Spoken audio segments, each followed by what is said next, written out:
Hello, people. I'm Louisa Harrell, of course, of Live from the Corner. We are here with the beautiful Dr. Pamela Gurley. Hello, thank you for having You me. are most welcome. Thank you for coming. We want to talk a little bit about this wonderful book, I Am Not a Stereotype. I Am Her. First of all, your poem in there. I went through and pulled out all the adjectives for yourself. And, just a little thing. And I Am Her is hero, electric, rhythmic, humble, elegant, resilient, happy, energetic, reflective, hopeful, enterprising, reliant, hedonic. I had to look that up. Hedonic is the root word is Greek and it's for pleasure, but the definition of that is related to or considered in terms of pleasant or unpleasant sensations. We'll talk about that later. Erotic, romantic, high, experienced, resourceful, heroic, extraordinary, and resolute. That's right.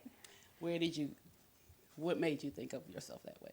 How did you get to that place where you define and described yourself in those words? So first, I would say I'm a gifted poet. I read that. And by gifted, I mean things manifest in my sleep, and I wake up and I write.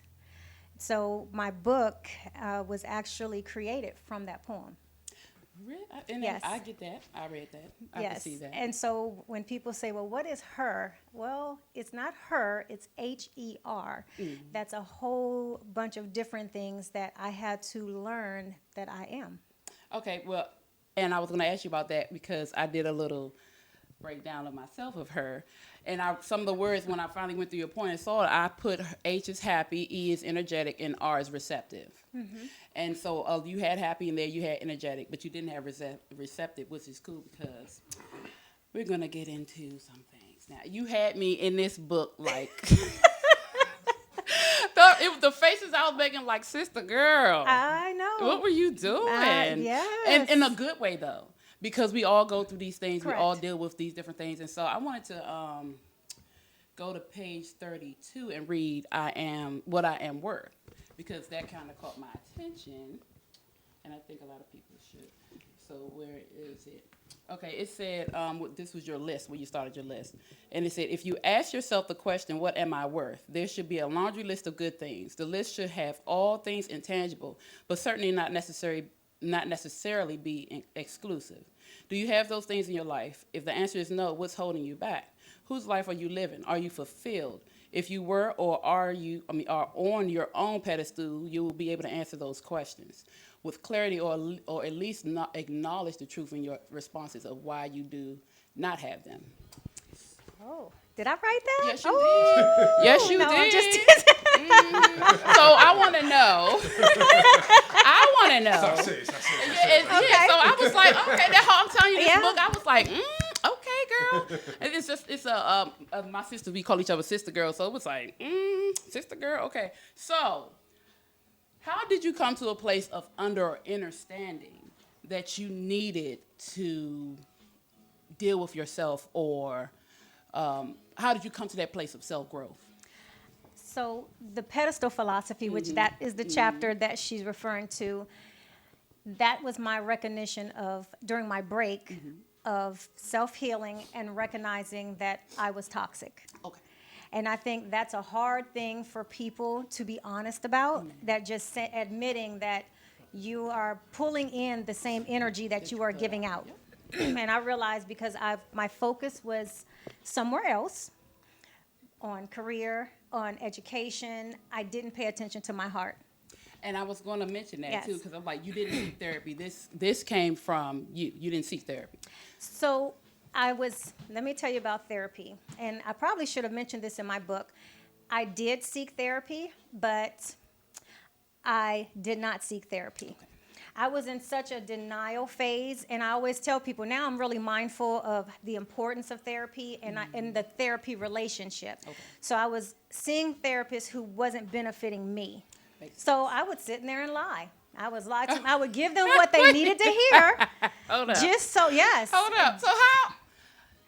I would lay it out. And so I didn't feel connected Okay. to the therapist. That makes sense. So whenever they're asking me things, I felt judged. So if I can't be honest when you are in therapy, I would just tell you what you want to hear. And so I value the importance of therapy client relationships. Okay. And tell you what, therapy is like a pair of shoes or a pair of jeans. They have to fit. That's true.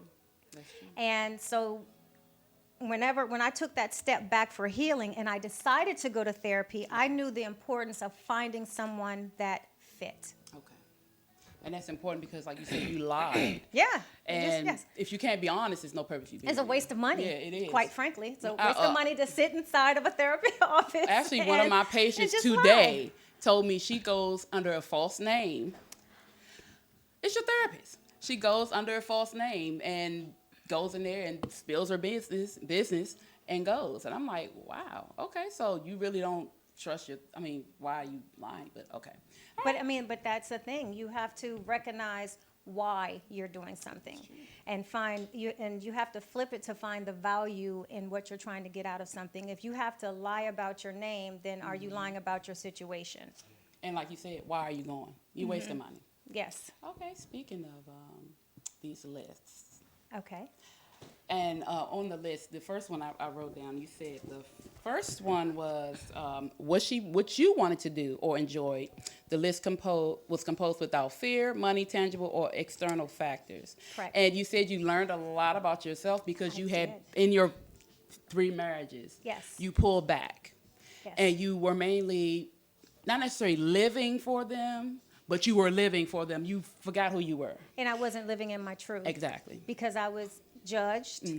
I was ridiculed. I was, taunted about liking certain things. So it was easier just to go along with liking whatever they liked.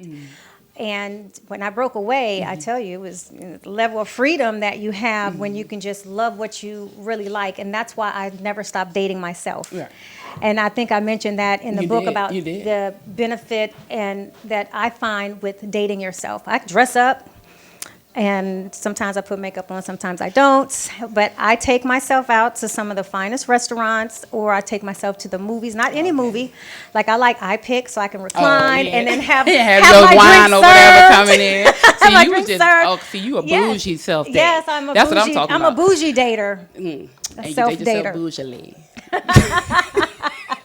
But that's what confused me a little bit about the book because you were so in tune with dating yourself that you still didn't know yourself. No, I didn't start dating myself till after I knew myself. Okay, well, because I thought in between, because it was like you were talking about you would go out, so maybe because you were going back and forth, maybe that's where I got confused. So the first section, and so the first 2 chapters was my detriment, 3 marriages. Right. And then the pedestal philosophy is where You began to. I sat on my Yes, pedestal and got to learn to love myself. The next chapter of that is my current relationship. Right, that I'm I read in that. now. We're gonna get to that. But it shifted from there. But other chapters, I do weed in little small Right. things, only for informational purposes of how okay. it touched me. But Okay. my journey in and of itself was addressing a lot of the toxic. Okay. So yes. Okay, and that's important. A lot of people don't understand that until you realize who you are personally and your level of toxic and crazy, you're not going to have a good relationship even with yourself. Correct. If you can't be true to yourself, like you say, you're lying to the Yes. therapist. If you can't be honest and true with yourself, you're never going to figure out who you are. But you And fall you're never victim to a lot of other you things. do, but you also Yes. have to pull back and understand that you're your own individual person. Yes. And until you know that, you're going to be lost. And you're still going to keep going and living for other people and That's right. lying and doing or going along just to get along, Or not keeping making the really peace. good decisions. That was my downfall, was making some terrible decisions. And that last husband of yours, yeah. I swear, I was like, I'm gonna whoop his ass. I'm gonna whoop his ass. That last one, but actually, all of them. I was ready to find. I'm like, dog, you know what? Yeah. That's why I was like, you got the sister girl, the whole book. I was like, when I meet her, I'm going to tell her. But anyway, okay. So let's talk about August 22nd, 2013. The reason why I'm so excited about that date, because that's a good day. That's What my day was birthday. that? August 22nd. Oh. That's actually my birthday. Really? So that's a good day. So okay. when I saw that, I'm like, Okay. this ought to be a good chapter. I already know. But Well, it was back and forth. It was back and forth. I mean, we a little, that's the Leo section. Y'all know we a little. Okay. But let's talk about that. What about it? What about it? Tell us about Mr. Man that you had to. It's not a lot. he's my happy. Good. I would say he is different from anyone else I've ever dated. Okay. And he always was. That's why he snuck up. He snuck in there when I was at my happiest. I was like, hey, traveling a lot. And I still travel, but I wasn't looking for a relationship. And it happened so organically Okay. and naturally. And he tested my patience, that's for sure. Sure they do. But I think I was able to use the opportunity of my self-growth, realizing that he needed to grow. Okay. And that's why we are where we're at now. Okay. Well, speaking of men, we're going to take a break, but when we come back, we're going to be with the fellas Hey. because there is a topic you wanted to talk about from Instagram. And so I want the guys' opinion on top of our opinion. So thank you so much for Thank sitting you so with much. me. And you know, And please go out and get I Am Not a Stereotype by Dr. Pamela Curley. so I also have a gift for you. Oh. So this is one of the tees from my brand. Oh, look at Yes, this. with all of the different faces. Oh, with all of the different faces. Representing that assigned. Oh, this is You can use cute. it for a chopping board if you want, that's what it is. Oh, no, this is or going up. This you ain't can, going up. you can This is hang going it. up. Thank you so Thank much. you so much. Thank you.